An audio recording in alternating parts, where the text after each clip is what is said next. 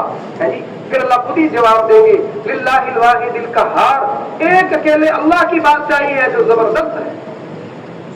اتنا بڑا اللہ، مشورہ تو دور کی بات، کسی کو ضرورت نہیں اس کو رائے دینے کی، جس کا ہر چیز پہ قبضہ، ذرے ذرے پہ، پانی کے ایک ایک قطرے پہ، ہوا کے ایک ایک جھونکے پہ اور درخت کے ایک ایک پتے پہ، انسانوں پہ، شیطانوں پہ، جنوں پہ، عرش فرش لوح قلم کرسی پہ، ان ہواؤں پہ، فضاؤں پہ، پہاڑوں پہ، ہر چیز پہ اس اللہ کا قبضہ ہے. اس اللہ کے امر سے سب کچھ ہوتا ہے. اور کتنی بڑی ذات، میں اس اللہ کو، اتنے بڑے اللہ جو اتنی قدرتوں کا مالک ہے، اس اللہ کو ساتھ لیے بغیر اور اس اللہ کو راضی کیے بغیر نہ میری آپ کی دنیا بنے گی نہ آخرت بنے گی. مجھے بن سکتی ہے؟ دنیا بھی نہیں بنے گی، آخرت تو دور کی بات. اس اللہ کو ساتھ لیے بغیر، اس اللہ کو راضی کیے بغیر نہ ہماری دنیا بنے گی نہ آخرت بنے گی. اور اس ذات اقدس نے دنیا اور آخرت میں کامیاب کرنے کے لیے مادی چیزوں، نقشوں کو شرط قرار نہیں دیا. اللہ عدل کرنے والے ہیں، اللہ انصاف کرنے والے ہیں، اللہ کسی پہ ظلم نہیں کرتے. اللہ نے ان مادی چیزوں، دنیا میں بکھری ہوئی نقشوں کو ان کی شرطیں نہیں لگائیں کہ جس کے پاس مال ہوگا وہ کامیاب، جس کے پاس مال نہیں ہوگا وہ ناکام، جس کے پاس عہدہ ہوگا وہ کامیاب، جس کے پاس عہدہ نہیں ہوگا وہ ناکام، جس کے پاس حکومتیں ہوں گی حکومتوں والے تو کامیاب اور جن کے پاس حکومتیں نہیں وہ ناکام. ان مادی نقشوں چیزوں کی شرط نہیں لگائی اللہ نے. اللہ نے کامیاب کرنے کے لیے، اپنی ذات سے فائدہ اٹھانے کے لیے حکم دیے اور ان حکموں کو پورا کرنے کے ذرائع انسان کے اعضاء جوارے ہیں، وہ اللہ نے سب کو برابر دی ہیں. وہ اللہ نے سب کو، بادشاہ کی بھی 2 آنکھیں ہیں اور ایک فقیر آدمی کی بھی 2 آنکھیں ہے. امیر آدمی بڑا مالدار ہے، اس کے بھی 2 ہاتھ ہیں، ایک فقیر آدمی اس کے بھی 2 ہاتھ ہیں. سب کو اللہ نے ایک دل دیا، 2 آنکھیں دی، 2 کان دیے، ایک ناک دیا، ایک منہ دیا، 2 ٹانگیں دی، 2 ہاتھ دیے. اور جس کو اللہ کتنے عدل کرنے والے ہیں، جس کو جو عضو نہیں دیا اس کے بارے میں حکم بھی نہیں دیا. پہلے تو سب کو برابر دیا اعضاء جوارے، پھر جس کو جس اعضاء جوارے میں کمی دی، کسی وجہ سے امتحان ہے، دنیا ازمائش کی جگہ ہے، تو اس عضو کے بارے میں حکم بھی نہیں دیے. جس کو ٹانگیں نہیں دی، ٹانگوں کے بارے میں نہیں پوچھا جائے گا. جس کو ہاتھ نہیں دیے، ہاتھوں کا سوال نہیں ہوگا. جس کو آنکھیں نہیں دی، اندھا کیا، آنکھوں کے بارے میں کوئی سوال نہیں. جس کو اللہ نے پاگل بنایا، اس پہ تو شریعت ہی نہیں ہے اس پہ شریعت؟ پاگل پہ شریعت ہے نہیں. جس کو جس عضو میں کمی دی اس کے بارے میں حکم بھی نہیں دی. جس کو مال نہیں دیا اس پہ حج فرض نہیں ہے، زکات نہیں ہے اس پہ، وہ تو مالدار پہ ہے. کیوں جی؟ اللہ بڑے عدل کرنے والے، انصاف کرنے، اللہ کسی پہ ظلم نہیں کرتے. اب جو مرد عورت بھی، چاہے وہ امریکہ کا رہنے والا ہو یا پاکستان کا رہنے والا، انڈیا کا رہنے والا ہو، چاہے جاپان کا رہنے والا، چاہے وہ چائنا کا رہنے والا ہو، چاہے مشرقی یورپ کا اور ساؤتھ امریکہ کا، جہاں کا بھی رہنے والا ہو، چاہے وہ مرد ہو یا عورت ہو، بوڑھا ہو یا بچہ ہو، امیر ہو یا غریب ہو، بادشاہ ہو یا فقیر ہو، مرد ہو یا عورت ہو، کالے رنگ والا ہو یا گورے رنگ والا ہو، چھوٹے قد والا ہو یا بڑے قد والا ہو، جو شخص بھی، مرد یا عورت، اللہ کی ذات پہ اعتماد کرتے ہوئے اللہ کے حکموں کا پابند بن کر چلے گا اور نبی علیہ السلام کے مخالف طریقوں کا پابند بن کر چلے گا، اللہ جل شانہ اپنی قدرت سے اس کو دنیا میں بھی کامیاب کریں گے اور آخرت میں بھی کامیاب کریں گے. نقشے ہوں گے تب بھی کریں گے، نقشے نہیں ہوں گے تب بھی کر دیں گے. نمرود اپنی حکومت کی وجہ سے ناکام نہیں ہوا، وہ تو اللہ کا مقابلہ کیا، نبی کا مقابلہ کیا.